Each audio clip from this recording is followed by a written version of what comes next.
ગણિત ધોરણ 8 પ્રકરણ 1 સમય સંખ્યાઓ ભાગ 2 ભાગ 2 ની અંદર આપણે સમય સંખ્યાઓ માટે ક્રમના ગુણધર્મોની ચકાસણી કરવાની છે. આપણે ધોરણ 6 7 ની અંદર આપણે પૂર્ણ સંખ્યા અને પૂર્ણાંક સંખ્યાઓ માટે જે ગુણધર્મો શીખી ગયા એ જ બધા ગુણધર્મો આપણે સમય સંખ્યાઓ માટે અહીંયા ચકાસવાના છે. ભાગ 1 ની અંદર આપણે એવું જોયું કે સમય સંખ્યાઓ માટે સંવૃત્તાનો ગુણધર્મ કોને કહેવાય.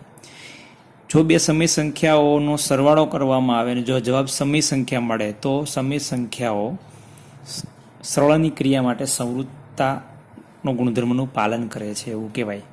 એવી જ રીતે બાદબાકીની ક્રિયા માટે, ગુણાકારની ક્રિયા માટે અને ભાગાકારની ક્રિયા માટે ચકાસણી કરી તો આપણને સરવાળો, બાદબાકી અને ગુણાકાર આ ત્રણ ક્રિયાઓ માટે સંવૃત્તાના ગુણધર્મનું પાલન થાય છે. જ્યારે ભાગાકારની ક્રિયા માટે બે સમય સંખ્યાઓનો ભાગાકાર કરો તો આપણને હર વખતે સંવૃત્તાના ગુણધર્મનું પાલન એટલે કે દર વખતે સમય સંખ્યા મળતી નથી. માત્ર એક જ અપવાદ છે કે શૂન્ય વડે ભાગાકાર કરો ત્યારે સમય સંખ્યા મળતી નથી. બાકી કોઈ પણ બે સમય સંખ્યાઓનો તમે ભાગાકાર કરો તો હંમેશા સમય સંખ્યા મળે છે. એવી રીતે આપણે ક્રમના ગુણધર્મની ચકાસણી કરવાની છે. બે સમય સંખ્યાઓ લઈએ અને એનો ક્રમ બદલીએ તો સમય સંખ્યામાં જવાબ એનો એ જ મળે છે કે જુદો જુદો. તો આપણે અહીંયા જે ગઈ વખતે કોષ્ટક બનાવ્યું હતું એવું જ કોષ્ટક આપણે અહીંયા બનાવીએ. તો 4 ક્રિયાઓ છે: સરવાળો, બાદબાકી,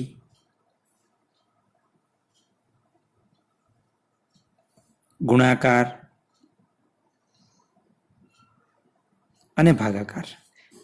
આ 4 ક્રિયાઓ માટે ક્રમના ગુણધર્મનું પાલન કરે છે કે નહીં. સમય સંખ્યાઓ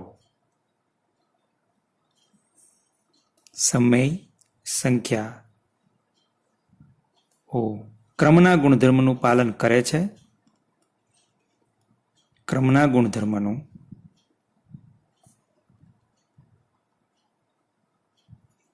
પાલન કરે છે અથવા તો સમક્રમી છે એવું કહી શકાય. આપણે ચકાસણી કરી અને હા નાનો જવાબ આપણે લખીશું. પેલું, સરવાળાની ક્રિયા માટે ક્રમના ગુણધર્મની ચકાસણી. એટલે ઉદાહરણ લઈ લઈએ. કોઈ પણ બે સમય સંખ્યા લઈ લઈએ. દાખલા તરીકે 2/3 અને 5/6 લઈ લઈએ. આ બે સમય સંખ્યાઓ, આનો આપણે સરવાળો કરીએ તો એમને નહીં થાય, સમછેદી બનાવવા પડશે. તો અહીંયા લસા 3 અને 6 નો 6 આવશે. તો અહીંયા તો 6 છે જ. અહીંયા 6 લાવવા માટે આપણે 3 ને 2 વડે ગુણીએ એટલે 3 દુ 6 થઈ જાય. તો અહીંયા પણ આપણે 2 વડે ગુણવા પડે. અહીંયા તો છેદમાં 6 આપેલા એટલે એ ગુણવાની જરૂર નહીં. તો ગુણાકાર અંશમાં 2 દુ ને 4 અને 3 દુ ને 6 વત્તા 5/6. તો છેદ સરખો થઈ ગયો છે માટે છેદ એમનો એમ, અંશનો અંશમાં સરળો 4 વત્તા 5 કેટલા થશે? 9/6. હવે આપણે ક્રમ બદલી નાખીએ. એટલે આને પહેલા લઈએ અને પછી લઈએ. એટલે કે 5/6 વત્તા 2/3 કરી જોઈએ. 2 સ્થાન બદલ્યું એટલે કે ક્રમ બદલ્યો છે. તો અહીંયા પણ આપણે સરવાળો કરવા માટે સમછેદી બનાવવા પડશે. તો 6 અને 3 નો લસા આવશે 6. અહીંયા તો છેદમાં 6 આપેલા એટલે અહીંયા કાંઈ આપણે ગુણાકાર કરવાનો નથી. અહીંયા 2/3 છે. 3 ની જગ્યાએ 6 લાવવા માટે આપણે 2 વડે ગુણવા પડે. તો ઉપર નીચે 2 વડે ગુણીએ. આ 5/6 એમના એમ વત્તા એમના એમ ગુણાકાર અંશનો અંશમાં 2 દુ ને 4 અને છેદનો છેદમાં 3 દુ ને 6. છેદ સરખો થઈ ગયો. છેદ એમનો એમ, અંશનો અંશમાં સરવાળો 5 વત્તા 4 કેટલા થાય? તો કે 9. 9/6. તમે જોઈ શકો છો કે 2/3 વત્તા 5/6 કરો કે 5/6 વત્તા 2/3 પરિણામ બંનેનું સરખું મળે છે. એનો અર્થ એવો થયો, હવે આની સિવાયની કોઈ પણ તમે બે સમય સંખ્યા લઈ લો અને એનો સરવાળો કરશો તો અમને હંમેશા પરિણામ સરખું મળશે. અહીંયા મેં એક ઉદાહરણ આપ્યું છે. બીજું ઉદાહરણ તમે લઈ શકો છો. દાખલા તરીકે બીજું ઉદાહરણ હું જ લઈને બતાવું તમને. આ પહેલું ઉદાહરણ અને બીજું ઉદાહરણ.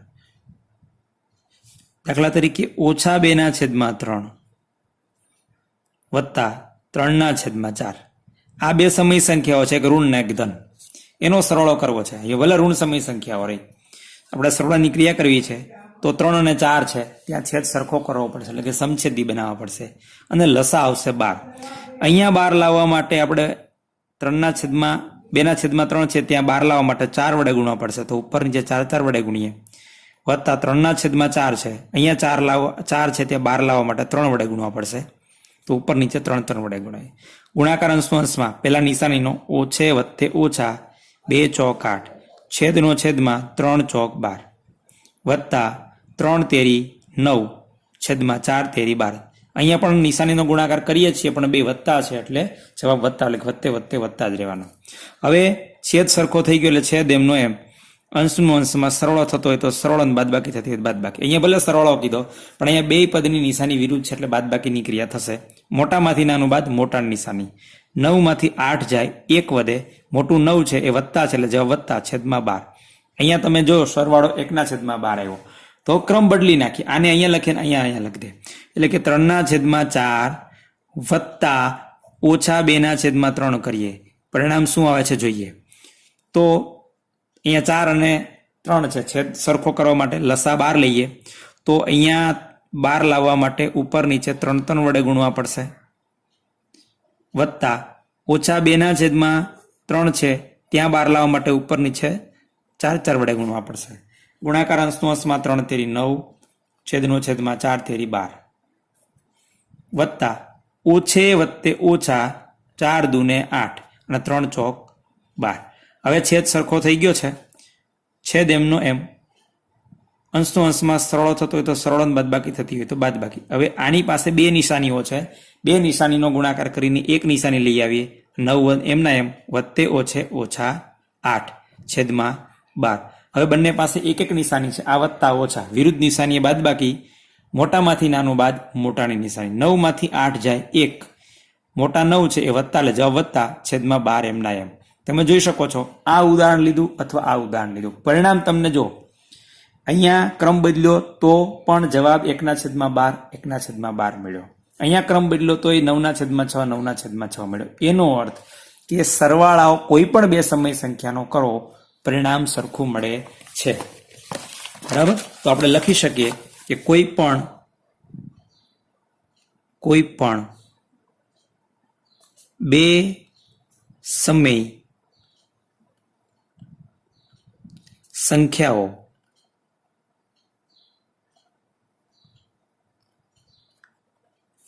A અને B માટે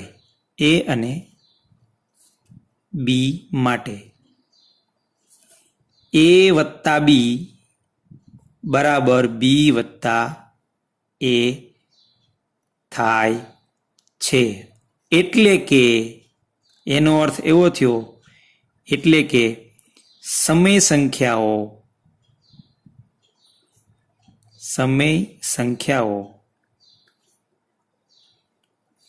સરવાળાની ક્રિયા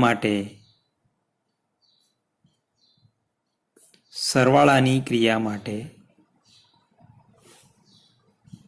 ક્રમના ગુણધર્મનું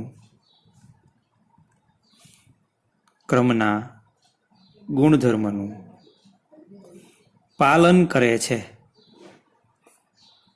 એટલે આપણે લખી શકીએ કે સરવાળાની ક્રિયા માટે ક્રમના ગુણધર્મનું પાલન થાય છે, તો કે હા.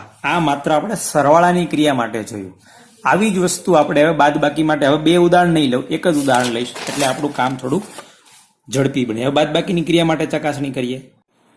હવે બાદબાકીની ક્રિયા માટે ક્રમના ગુણધર્મોની ચકાસણી આપણે બે કોઈ પણ સમય સંખ્યાઓ લઈ લઈએ. દાખલા તરીકે 2/3 અને 4/5. આ બે સમય સંખ્યા લીધી, આપણે એમની બાદબાકી કરવી છે. તો બાદબાકી કરવા માટે સમછેદી બનાવવા પડશે, એટલે 3 અને 5નો લસા 15 આવશે. 15 લાવવા માટે 3 ને 5 વડે ગુણો તો 15 આવે, તો ઉપર પણ 5 વડે ગુણીએ, ઓછા 4/5 છે, 5ની જગ્યાએ 15 લાવવા માટે 3 વડે ગુણો તો ઉપર પણ 3 વડે ગુણીએ. ગુણાકાર અંશનો અંશમાં 2 પંજા 10, છેદમાં 3 પંજા 15, ઓછા 4 તેરી 12, છેદમાં 5 તેરી 15. હવે છેદ સરખો થઈ ગયો, છેદ એમનો એમ, અંશની અંશમાં બાદબાકી 10 ઓછા 12, વિરુદ્ધ નિશાની બાદબાકી, મોટામાંથી નાનું બાદ મોટાની નિશાની, 12માંથી 10 જાય 2, મોટા 12 છે એની નિશાની ઓછા, એટલે ઓછા 2/15. આ બેની બાદબાકીનો જવાબ આવ્યો -2/15. હવે ક્રમ બદલીએ. 4/5 ને આગળ લખીએ અને 2/3 ને પાછળ લખીએ અને એની બાદબાકી, જો ક્રમ બદલ્યો છે, આગળ પાછળ કર્યું, તો શું પરિણામ આવે જોઈએ? આ બાદબાકી કરવા માટે સમછેદી બનાવીએ. સમછેદી બનાવવા માટે છેદનો લસા 15 આવશે. ઉપર નીચે અહીં 5 ને 3 વડે, તો ઉપર પણ 3 વડે ગુણીએ.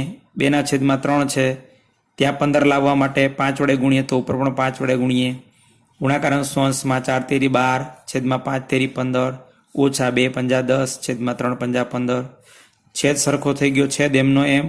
અંશની અંશમાં બાદ બાકી 12 ઓછા 10, મોટામાંથી નાનું બાદ, 12માંથી 10 જાય 2, મોટાની નિશાની, મોટું વત્તા એટલે જવાબ વત્તા, છેદમાં 15 એમના એમ. હવે સૌથી અગત્યની વાત, અહીંયા ઓછા 2/15 છે અને આ 2/15, એ બે સરખા કહેવાય નહીં. એનો અર્થ એવો થયો કે 2/3 ઓછા 4/5 ઇઝ નોટ ઇક્વલ ટુ, એટલે કે બરાબર નથી 4/5 ઓછા 2/3. એનો અર્થ એવો થયો કે કોઈ પણ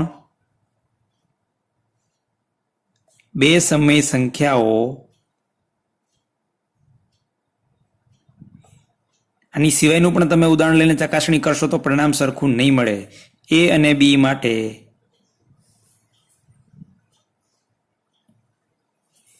એ ઓછા બી બરાબર નથી બી ઓછા એ, એટલે કે ક્રમના ગુણધર્મનું પાલન થતું નથી. એટલે કે સમય સંખ્યાઓ બાદબાકીની ક્રિયા માટે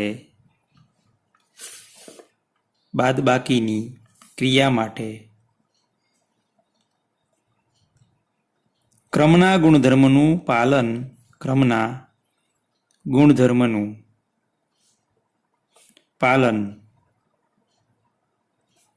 કરતી નથી. એટલે આપણે લખી શકીએ કે બે સમય સંખ્યાનો બાદબાકી ગમે તે ક્રમમાં કરી શકીએ નહીં. એટલે આપણે લખશું બાદબાકીની ક્રિયા માટે સમય સંખ્યાઓ ક્રમના ગુણધર્મનું પાલન કરતી નથી. હવે આપણે વાત કરવાની છે ત્રીજી ક્રિયા, એટલે કે ગુણાકારની ક્રિયા માટે. હવે આપણે ગુણાકારની ક્રિયા માટે ક્રમના ગુણધર્મની ચકાસણી કરીએ. કોઈ પણ બે સમય સંખ્યા લઈ લઈએ. દાખલા તરીકે 5/6 ઓછા 3/5. આ બે સમય સંખ્યાઓ છે. આપણે એનો ગુણાકાર કરવાનો છે, પછી એનો ક્રમ બદલીને ગુણાકાર કરવાનો છે. તો ગુણાકાર અંશનો અંશમાં થાય, છેદનો છેદમાં, પણ નિશાનીનો ગુણાકાર પહેલા થાય. વત્તે ઓછે ઓછા 5 તેરી 15, છેદમાં વત્તે વત્તે વત્તા 6 પંજા 30. છેદ ઉડાડીએ તો ઉડશે 15 દુ 30, ઉડાડીએ 15 દુ 30, તો જવાબ આવશે ઉપર કંઈ નથી એટલે 1, છેદમાં 2, પણ આ ઓછા નિશાની એમની કેમ, એટલે જવાબ આવ્યો આ બેના ગુણાકારનો ઓછા 1/2. હવે ક્રમ બદલીએ, એટલે કે ઓછા 3/5 નો ગુણાકાર આપણે 5/6 વડે કરીએ. તો ગુણાકાર અંશનો અંશમાં પેલા નિશાનીનો ઓછે વત્તે ઓછા 3 પંજા 15, છેદમાં વત્તે વત્તે વત્તા 5 6 30, છેદ ઉડાડીએ 15 દુ 30, ઉપર કંઈ નથી એટલે કે 1 હોય, પણ આગળ ઓછા નિશાની છે એટલે ઓછા 1 છેદમાં 2. હવે તમે જોઈ શકો છો કે બે સમય સંખ્યાઓ, એક ધન અને એક ઋણ, અથવા બે ઋણ હોય અથવા બે ધન હોય, જ્યારે બંનેનો ગુણાકાર કોઈ પણ ક્રમમાં કરીએ તો પરિણામ સરખું મળે છે. એનો અર્થ એવો થયો કે 5/6 ગુણ્યા 3/5 બરાબર ઓછા 3/5 ગુણ્યા 5/6 છે. એનો અર્થ એવો થયો કે કોઈ પણ બે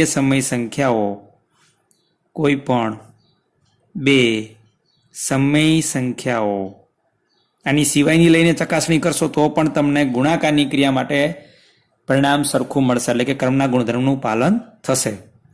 સમય સંખ્યાઓ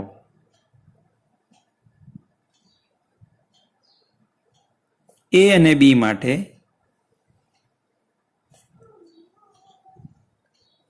અહીંયા એ તરીકે 5/6, બી તરીકે ઓછા 3/5 છે. એ ગુણ્યા બી બરાબર બી ગુણ્યા એ થાય છે. એટલે કે સમય સમય સંખ્યાઓ ગુણાકારની ક્રિયા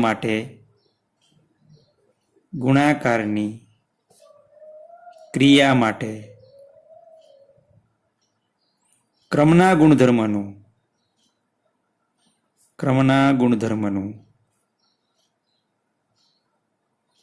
પાલન કરે છે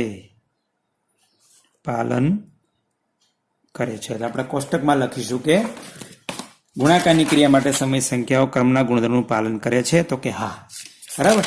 હવે વાત કરવાની છે છેલ્લી ક્રિયા, ભાગાકારની ક્રિયા માટે આપણે ચકાસણી કરીએ.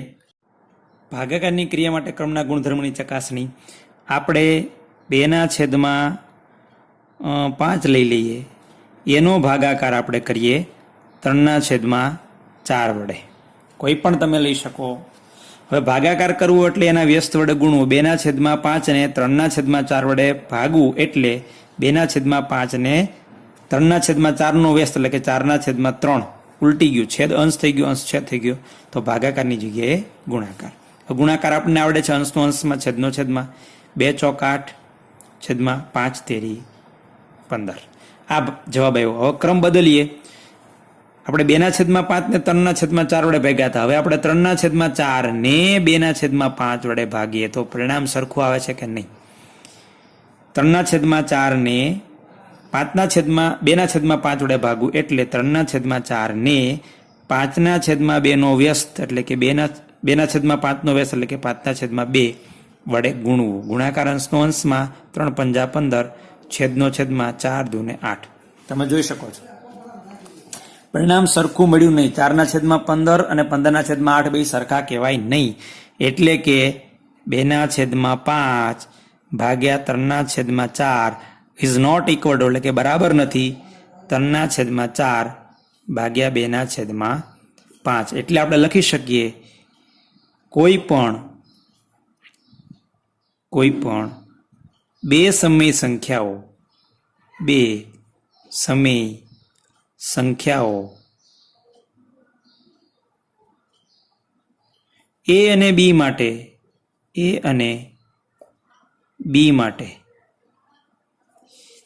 A ભાગ્યા B બરાબર નથી એટલે કે સરખું નથી B ભાગ્યા A, એટલે કે A ને B વડે ભાગતા હોય તો B ને A વડે ભાગો તો પરિણામ સરખું મળે નહીં.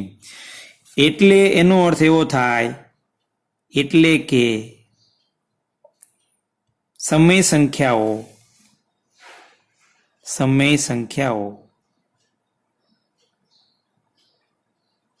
ભાગાકારની ક્રિયા માટે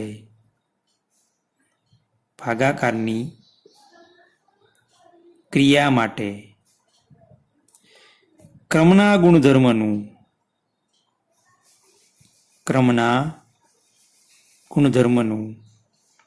પાલન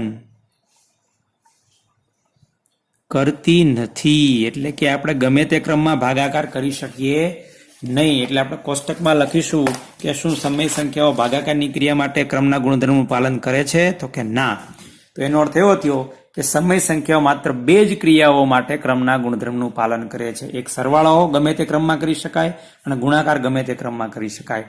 બાદબાકી અને ભાગાકાર સમય સંખ્યાના કોઈ પણ ક્રમમાં કરી શકાય નહીં. આવું જ પરિણામ આપણને પૂર્ણ સંખ્યાઓ અને પૂર્ણાંક સંખ્યાઓ માટે જ મળ્યું હતું. એટલે કે કોઈ પણ સંખ્યા હોય એ સરવાળો અને ગુણાકારની ક્રિયા માટે ક્રમના ગુણધર્મનું પાલન કરશે, પણ ભાગાકાર અને બાદબાકીની ક્રિયા છે એ ક્રમના ગુણધર્મનું પાલન કરશે નહીં. આખું આપણે ફરીથી એક વખત જોઈ લઈએ તો આપણે 2 ગુણધર્મો શીખ્યા. એક સંવૃત્તાનો ગુણધર્મ, એમાં સરવાળો બાદબાકી અને ગુણાકારની ક્રિયા માટે સંવૃત્તાના ગુણધર્મનું પાલન થાય છે. જ્યારે ક્રમનો ગુણધર્મ શીખ્યા તો એમાં માત્ર સરવાળો અને ગુણાકાર આ 2 ક્રિયાઓ છે એ જ ક્રમના ગુણધર્મનું પાલન કરે છે. હવે પછીના ભાગની અંદર આપણે ત્રીજો ગુણધર્મ જોઈશું.